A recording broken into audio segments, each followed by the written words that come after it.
Dear students, मैं आज इस वीडियो में एक बहुत ही इम्पोर्टेंट पोएम को लाइन बाय लाइन एनालाइज करने वाला हूँ। वो पोएम का नाम क्या है? माय लास्ट डचेस, जिसका लिखने वाला है Robert browning. My last duchess वो ड्रामेटिक मोनोलॉग है। ड्रामेटिक मोनोलॉग का मतलब क्या होता है? जहाँ पर एक स्पीकर होता है और एक लिसनर होता है। स्पीकर बोलता है, सारी चीज़ें डिस्कस करता है, बोलता है, और लिसनर जो है चुपचाप उसको सुनता है, बिना क्वेश्चन किए सिर्फ सुनता ही है। ओके, तो यहाँ पर जो स्पीकर है वो है ड्यूक ड्यूक ऑफ फरारा, जो एक किंग है। और वो किंग जो है बहुत ही सेल्फिश है, बहुत ही कंट्रोलेबल है, जो दूसरों पर कंट्रोल करना चाहता है, अपना हक जमाना चाहता है, खास करके औरतों पे। और एक बात, ये जो पोएम है बहुत लंबी पोएम है।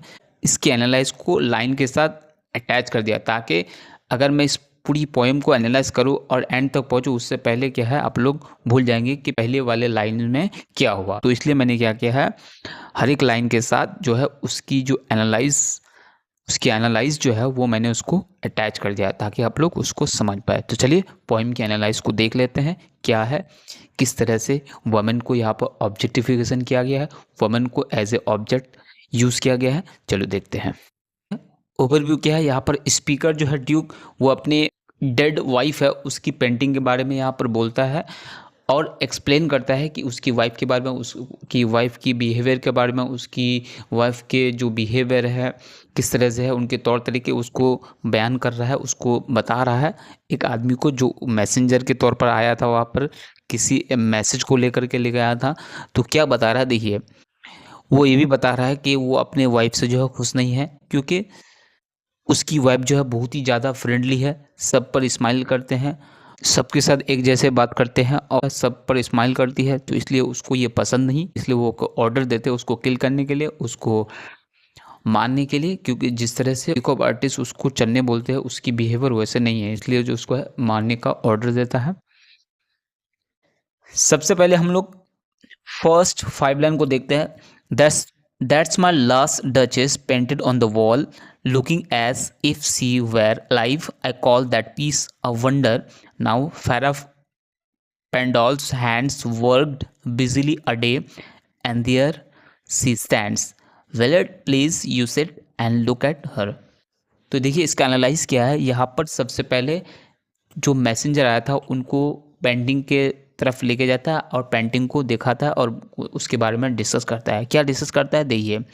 जो पेंटिंग किसकी है, वो उसकी वाइफ की है, जिसको लास्ट डचेस के तौर पर कहा गया है। Okay, the duke introduce the painting of his last wife saying she looks live.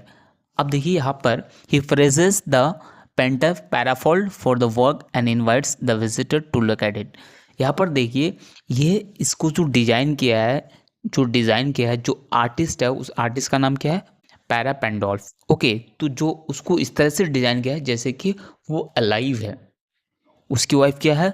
Painting में अलाइव है। मतलब कहने का मतलब है, यह पेंटिंग को बहुत ही अच्छी तरह से डिज़ाइन किया है, जिस तरह से जैसे कि लग रहा है कि पेंटिंग जो है अलाइव है। और यहाँ पर एक और चीज़ डिस्कस किया है, यह पैरा पेंडोल्फ जो है, एक जो आर्टिस्ट है, उसकी आर्ट की जो है तारीफ़ की गई है, क्योंकि उसने बहुत ही अच्छी तरह से पेंट किया है, पेंटिंग को डिज़ाइन किया है, जिससे पेंटिंग जो है रियलिस्टिक लगे, ताकि सी लुक्स अलाइव।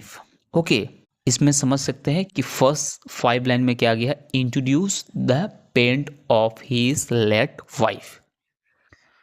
नेक्स्ट लाइन देखिए, Fra Pandolf by designing for never read stranger like you that pictured contains the depth and passion of its earnest glance, but to myself that turn since none but puts by the curtain I have drawn for you, but I and seem as thou would ask me if the darest how such a glance came there, so not the first are you to turn and ask thus।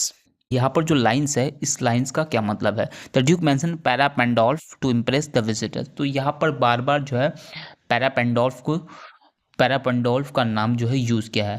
Para पेंडोल्फ क्या है, मैं अभी बताया, artist है, जो उस art को, उस पेंटिंग को बनाया गया, उसकी बीवी की जो पेंटिंग को बनाया है, तो उसको इम्प्रेस करने के लिए ही is the only one allowed to draw the curtain, the people often wonder why the Duchess is so happy in the painting. तो यहाँ पर पेंटिंग को इस तरह से डिज़ाइन किया गया है कि यहाँ पर एक कर्टन लगा दिया है। जिस कर्टन को जो हटाने का ऑर्डर है सिर्फ कौन कर सकता है, वो ड्यूक ही कर सकता है। तो किसी की हिम्मत नहीं है उस कर्टन को हटा करके उस पेंटिंग को देखना। और सब लोग के मन में ये क्वेश्चन उठ रहा है कि why the duchess is so happy in the painting. Painting में जो डचेस है उनकी जो वाइब है इतनी खुश क्यों है, लेकिन किसी की हिम्मत नहीं कि ये ड्यूक से पूछ पाए क्योंकि वो बहुत ही ज़्यादा स्ट्रिक्ट है। तो चलिए नेक्स्ट लाइन में मूव करते हैं। Sir it was not her husband's presence only call the spot of joy into the Duchess' cheek. Perhaps Para Pandolf's chance to say her mental lapse over my lady's wrist too much, or paint must never hope to reproduce the faint half flush that dies along her throat, such stuff. जैसे कि मैंने थोड़ी देर पहले बताया कि उसकी जो wife है बहुत ही फ्रेंडली है, हर एक से स्माइलिंग फेस में बातचीत करती है, हर एक से एक जैसा बात करती है, हर छोटी छोटी चीज़ में वो जो है उसकी बीवी जो है खुश हो जाती है। तो उसके बारे में यहाँ पर कहा गया, क्या कहा गया देखिए, the Duke explain that her smile वॉजन just for him. उसकी जो स्माइल है क्योंकि वो बहुत ही ज़्यादा फ्रेंडली है, बहुत ही स्माइलिंग फेस है उनकी, तो इसलिए वो सब पर स्माइल करते हैं, हर एक से स्माइलिंग करके बात करते हैं। तो इसलिए कहा गया the Duke explain that her smile वॉजन just for him. उसकी स्माइल जो है ड्यूक के लिए नहीं है, हर एक के लिए है। Even simple compliment from the painter like mentioning her clothing could make her blush. हर छोटी से छोटी चीज़ से वो जो प्लस लगती है, यहाँ पर वो कहा गया है। मतलब उसकी बीवी जो है बहुत ही क्या है, स्माइलिंग फेस है उनकी और ज़्यादा फ्रेंडली है, हर एक से बहुत ही अच्छी तरह से बात करते हैं, बहुत ही गुड वे में। नेक्स्ट लाइन देखिए, was courtesy she thought and cause enough for calling up that spot of joy she had a heart, how shall I say, too soon made glad, too easily impressed, she liked whatever she looked on, and her looks went everywhere, sir, twas all on my favorite at her breast. The dropping of the daylight in the west, the bow of cherries some officious fool broke in the orchard, for her the white mule she rode with the round the terrace, all and each would draw from her alike the approving speech or blush at least. तो देखिए यहाँ पर क्या कहा जा रहा है, मैंने पहले ही बताया उसकी बीवी जो है बहुत ही फ्रेंडली है, हर एक से अच्छी तरह से बात करते हैं, स्माइलिंग फेस से बात करते हैं, हर छोटी छोटी चीज़ में वो खुश हो जाती है और वो सेल्फ डिपेंडेंट है, उसी के लिए अपनी हैप्पीनेस के लिए दूसरे पर डिपेंडेंट नहीं है, जो राजा को अच्छा नहीं लगता है। तो उसके बारे में कहा गया। अब देखिए क्या है उसकी explanation. The duke criticise the duchess, वो अपनी बीवी को यहाँ पर क्रिटिसाइज करता है for being too easily impress, जो बहुत ही जल्दी जो है खुश हो जाती है, बहुत ही जल्दी छोटी छोटी चीज़ों से वो इम्प्रेस्ड हो जाती है, किसी से भी छोटी सी छोटी कॉम्प्लीमेंट से भी वो खुश हो जाती है। She reacted the same way to his gift sunset even cherries from a servant. हर चीज़ से, सनसेट से, जैसे कि सनसेट जब होते हैं उस वक्त खुश हो जाते हैं, जब वो छोटे छोटे गिफ्ट देते हैं उनसे बहुत खुश हो जाते हैं। इवन चेरीज देने से भी वो खुश हो जाते हैं फ्रॉम ए सर्वेंट। अगर सर्वेंट भी कुछ देते हैं उनको तो उससे भी वो खुश हो जाती है।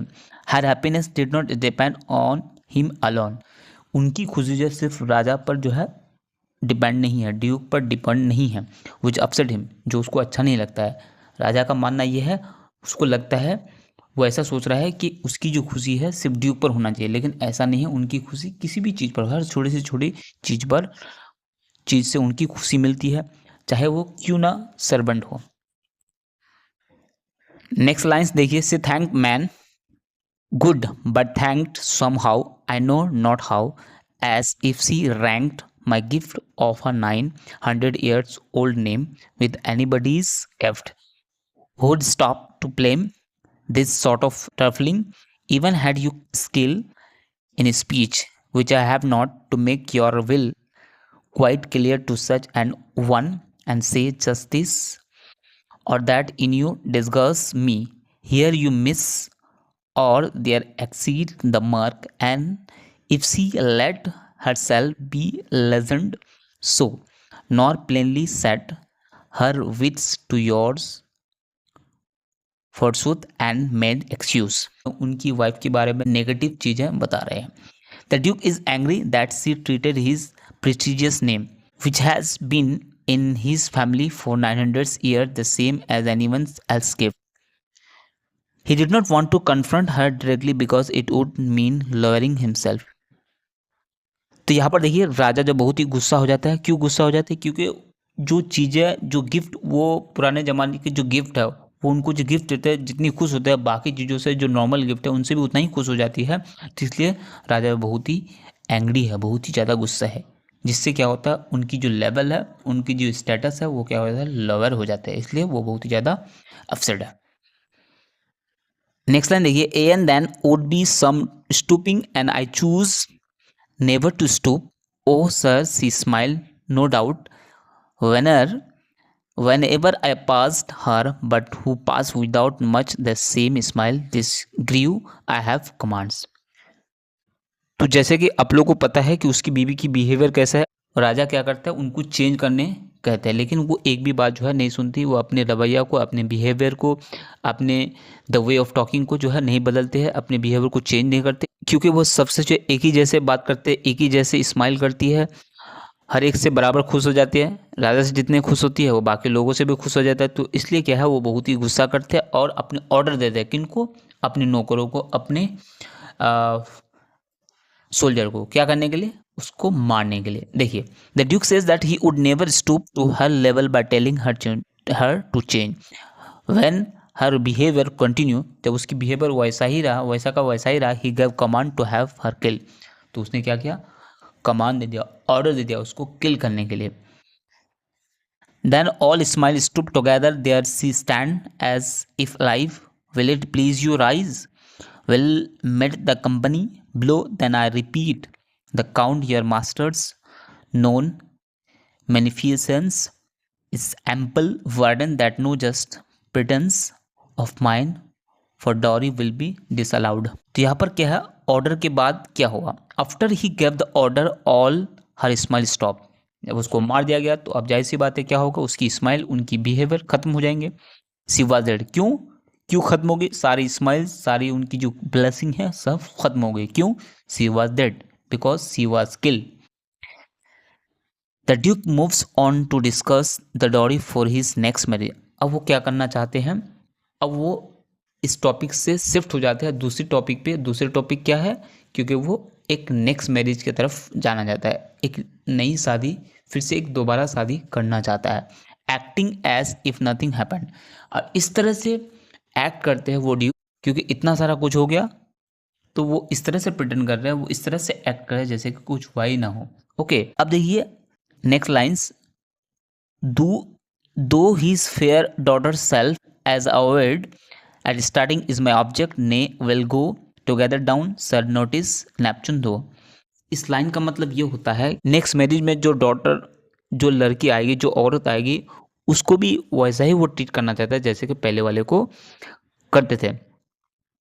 ऑब्जेक्टिफिकेशन मतलब ऑब्जेक्ट के तौर पर यूज करना चाहते हैं। ओके, अब देखिए इस लाइन का मतलब क्या है, the Duke remind that visitor that the counters daughter, क्योंकि जो मैंने बताया, जो लिसनर है वो एक मैसेंजर है, जो दूसरे किंग की तरफ से एक मैसेज लेके आया था।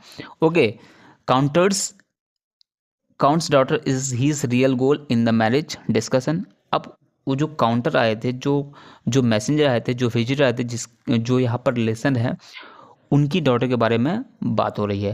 Then he casually points out a statue of Neptune, जो नेपच्यून की बात, एक स्टैचू की बात यहाँ पर पॉइंट आउट किया जा रहा है।